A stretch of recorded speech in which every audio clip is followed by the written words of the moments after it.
देखिएगा हजरत मौलाना सिराजुद्दीन साहब जी इरशाद। भोजपुरी नात के चंद शेर आप तक पहुंचाता हूं, मुलायजा करें। जी जी इरशाद हो। कहिया होई पूरा सपनवा हो, तनी जैती मदीना।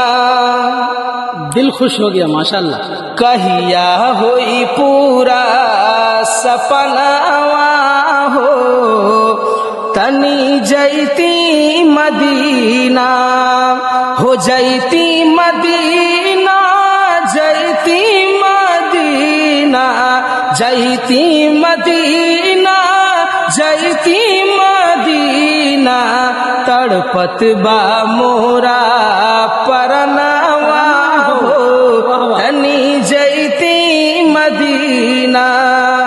तड़पत बा मोरा परनवा हो, तनी जैती मदीना।